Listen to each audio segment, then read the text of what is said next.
Dumaldal na naman po si Benji Magalong.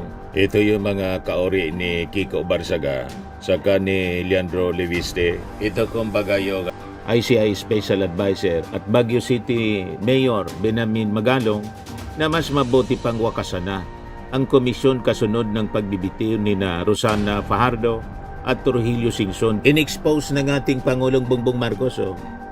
Baguio City Mayor Benji Magalong said there is a massive anomaly in the rock netting project discovered in Benguet based on a report. According to the contractor they spoke with, 90% of the rock netting project along Cannon Road is substandard as the materials used reportedly came from only one source linked to the group of Representative Eric Yap. Anong ginawa niya rito? Nagporsyo siya ng investigation. Nagbabagang mga balita at pagtalakay sa mga isyu ng lipunan. Bulsa, opinyon, banat at paglalantad sa katotohanan. Bulsa, what you see is what you get. You decide. Sila po mga kababayan si Dante Maravillas. Dumaldal na naman po si Benji Magalong. Ito yung mga kaori ni Kiko Barsaga saka ni Leandro Leviste. Ito kumbaga yung lolo ni Leviste saka ni Kiko Barsaga. Parehas ang tama ng ulo. Ano kasi niya Mr. Maravillas yung dinaldal? Yan, sabi niya. Maski na may intensyon na mag-appoint ulit ng commissioner, wala na siguro mag-volunteer. Kaya siguro, pinakamagandang course of action dyan ay i-terminate na ang ICI, sabi ni Benji Magalong. Napakalinaw po yung creation ng ating Pangulo ng ICI. Interim body, may sunset clause nga po. Mamaya, pag-usapan natin mga kababayan yung disenyo ng ICI. Kasi sabi nga natin, ito yung lolo ni Kiko Barsaga at sa kanilibiste. Pari-parehas sila mag-isip, pari-parehas pabida, pari-parehas DDS. Si Libiste, DDS congressman. Kaya sila maiingay mga kababayan. Pero itong si Magalong, binigyan siya ng pagkakataon na mag-imbestiga mga kababayan. In-appoint ng ating Pangulo as special advisor ng ICI nang masabit yung kanyang lungsod sa controversy sa pagpagawa ng tennis court dyan sa Baguio City. Biglang naging defensive si Magalong. Gusto lang ni Magalong manilip ng iba. Ayaw silipin yung kanyang sariling bakuran. Isa totoo lang po, sige daldan ni Magalong. Pero mismong sa kanyang bakuran at paligid niya, hindi niya nakikita yung mga irregularities po. At saka itong sinasabi po, mamaya yung mga irregularities sa paligid niya, pag-usapan natin. Dito muna tayo sa kanyang sinabi po. Wala nang may gustong maging ICI commissioner daw, sabi ni Magalong. Sabi dito sa report ng News 5, inahayag ni dating ICI Special Advisor at Baguio City Mayor Benjamin Magalong na mas mabuti pang wakasan na ang komisyon kasunod ng pagbibitiw ni na Rosana Fajardo at Trujillo Singson bilang commissioner nito. Kung wala na hong quorum, hindi na ito makapag-proceed sa kanyang mga trabaho. From the mandate of the ICI, especially po niyan, wala na talaga hong mapipili pang ibang mga commissioner. Siguro ay i-terminate na rin nila ang komisyon, sabi ni Magalong. Maski may intensyon na mag-appoint ulit ng commissioner, wala na sigurong mag-volunteer. Kaya siguro pinakamagandang course of action dyan, i-terminate na lang, sabi ni Benji Magalong. Yung ating Pangulo po, from the very start po, yung ICI, ang design niya is ad hoc committee. Sabi nga natin po, may sunset clause po siya. Yan, napakalinaw sa section na 20 ng Executive Order number 24 ng ating Pangulo. Sunset clause, the ICI shall be rendered functus officio upon the accomplishment of the purposes for which it was created or unless sooner dissolved by the President.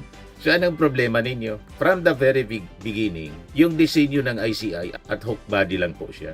Interim, temporary, yung nature niya mismo. Kasi nga po, tumutulong lang siya para lang mapabilis yung investigasyon. Iba po yung mga anomalya, ang nag-iimbestiga po yung ombudsman. Kaya nga po, yung mga investigation na sinagawa ng ICI, turn over nila, nirefer nila sa ombudsman. for the filing of cases. Napakalinaw yon. At ito yung latest na sinabi ng ating Pangulo. Ayan o. Marcos 6 passage of bill creating IPC. Yan o. Amid the resignation of 2 commissioners of the Independent Commission for Infrastructure, President Marcos would rather see the passage of a bill seeking to create an Independent People's Commission or IPC, sabi po ng Palasyo Malacanang nung Sabado.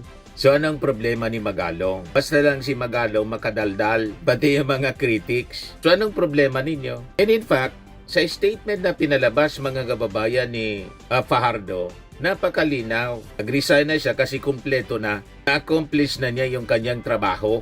At nagpalabas din ng statement mga kababayan si Andres Reyes, chairman ng ICI.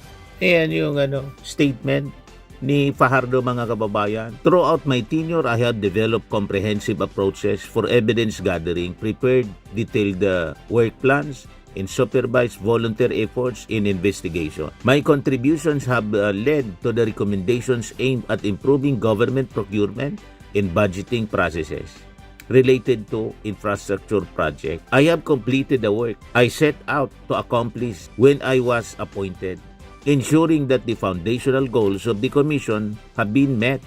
I believe that the investigative and prosecutorial responsibilities will now transition to other agencies such as the Department of Justice and the Ombudsman.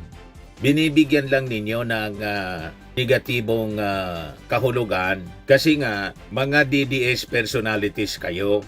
Pag DDS po, laging mapait ang pakiramdam. Laging negative yung mga interpretations ng mga bagay-bagay. Kasi yun ang natura ng pagkatao ninyo. Mga papaitan, wala kayong nakikitang tama. Lahat lang sa inyo mali unless kayo ang nakaupo. Pag nakaupo yung leader ninyo, tulad ni Sara, yan ang intensyon ninyo eh. Ayan, maliwalas na yung inyong pananaw sa buhay kasi na-accomplish na yung gusto ninyong mangyari. Kaya lang, malabo na mangyari ang inyong mga panaginip. Bangungot lang ang inyo pong kakarapin. Kasi malamang si Sara, mapailan uli mga kababayan ng impeachment case pa-lapse ng 1-year bar sa pag-file ng impeachment. Itong si Magalong mga kababayan, kung ano-anong pinagsasabi, tingnan mo muna sa paligid mo. Inapakalinaw, nang member siya ng ICI, mismong sa kanyang paligid, hindi niya nakita yung mga irregularities. Ano ba? Under his nose, mga kababayan, si Magalong failed to investigate the Yap brothers. Si Congressman Eric Yap at yung kapatid mga kababayan, nasabit doon sa rock netting, anomalous rock netting project. Rock netting project, yung mismong in-expose ng ating Pangulong Bongbong Marcos. Baguio City Mayor Benji Magalong said there is a massive anomaly in the rock netting project discovered in Benguet based on a report. According to the contractor they spoke with, 90% of the rock netting project along Cannon Road is substandard as the materials used reportedly came from only one source linked to the group of Representative Eric Yap. Anong ginawa niya rito? Nagporsyo siya ng investigation, di ba hindi? Sige lang niya ang pa-interview. Mismong in-acknowledge niya, mga kababayan, anomalous yung rock netting projects. Ito siya mga kababayan sa report ng noong August 2025. PBBM slums useless 260 million Cannon Road project. Ito yung nagibang structure at na mag-inspection siya. Nabanggit niya yung rock netting. Kasama pa doon sa inspection ng ating Pangulo, si Magalong. Kaya sige lang niya ang daldal. Ito siya. Assets of Yap Brothers in-house frozen. Marcos Bears. Yung magkapatid na Yap, mga kababayan, na dating Chairman Committee on Appropriations sa panahon ni Digong, kung saan narilisan, mga kababayan, ang 51 billion pork barrel fund si Polong. Doon sa isyong yon mga kababayan, tahimik itong si Magalong. Very selective siya mga kababayan. Maingay siya pagdating dito sa mga personalities na hindi po kaalyado ng mga Duterte. Pag hindi kaalyado ng mga Duterte, maingay siya. Pag kaalyado na or mismong Duterte na ang involved, tahimik siya. Di ba? Yan ang mali dito. Pabida. Ganon din si Libiste. Ganon din si Kiko Barsaga. Mga DDS congressman, DDS mayor. Huwag kami magalong. Pabida lang po itong mga taong ito eh. Bakit dito sa pagkasabit ni Sara Duterte sa budget insertion? 1 billion ito po. BP Sara Pulong, Roque, imbestigahan din sa budget insertions.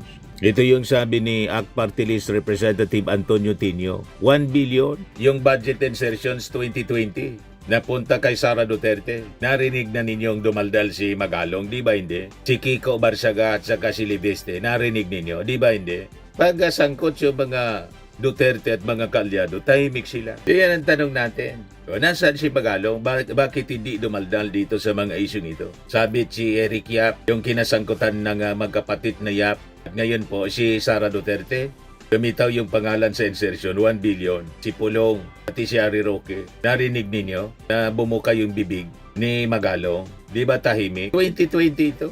May ginawang investigasyon si Magalong. May inilabas na concern. May pahayag sa media. Nagpa-interview tungkol dito. Di ba wala? Ngayon, nagsasalita siya tungkol doon sa ICI. Na yung ICI daw, wala nang magusto na mag-member bilang commissioner. Hindi naman po kailangan kasi yung focus ngayon ng ating Pangulo, yung IPC na. Natapos na yung trabaho ng ICI. Kasi yung ICI talagang dinisenyo po bilang interim body. May sunset clause nga. Napakalinaw doon sa executive order ng ating Pangulo. Selective justice po itong si Magalong, malinaw. Pag may ebidensya, tahimik. Pag walang ebidensya, maingay. Maingay kay Martin Romualdez. Wala mang maipakitang ebidensya. Lahat ng pa-interview sa media. So malinaw po kung saan naglilingkod itong si Magalong. Hindi po lahat ng maingay matapang. At hindi lahat ng tahimik inosente. Kasi po, kapag ang mga ebidensya ay nasa harap mo na at pinili mong umiwas. Hindi yan matatawag na true leadership. Ang tawag dyan, abdication of duty. Malinaw po, mga kababayan, malinaw na selective justice, mga kababayan nitong si Magalong. At pabida, tulad ni Kiko Barsaga, tulad ng DDS congressman na si Libiste. Pare-parehas kasi ang kanilang kulay. Kaya pare-parehas ang kanilang pag-iisip. Pare-parehas ang kanilang mga gawa. Puro lang pabida, media mile age. Nasabi nga mga kababayan ng mga observers, baka kasi may mga plano sila sa politika. Future plan sa politika na mas mataas na posisyon. Gustong makalibre sa media mile age. Kaya sige pabida po. Sige lang ang daldal. Sige lang ang pa-interview. Ganon sila. Firmax Firming and Lifting Cream, pinapahid po sa mga pulses in affected area. Mainam po sa paninigas ng mga kaso-kasuan. Ito naman po, Automax Radiant Serum. Sa mukha naman yung application, anti-aging po siya. You will look 10 years younger than your age. Sa mga cancer patients naman po, baka lang gusto ninyo itong itry. Neng siya Red Mix Fruit Drink. Hindi mo po siya gamot, food supplement siya. Kaya lang, gawa siya mga kababayan sa goji berry. Yung goji berry, may anti-cancer properties. O ngayon, yung mga inquiries ninyo, dumiritso na lang kayo sa aming messenger sa Facebook para masagot namin agad. Ayos pa? Ayos na ayos niya, Mr. Maravilla. Sa mga nagana po ng malinis and spacious fitness gym, pumunta lang po kayo sa aming Colossal Fitness Gym. May Grab car rental din po kami. But anyway, ito po pala yung aming bagong product na binibenta online. I am worldwide amazing pure organic barley powdered drink mix from Australia. Negosyo to ng aking anak na architect entrepreneur Riz Maravillas. Ayan po. Kontakin na lang po ninyo siya, Riz Maravillas on Facebook.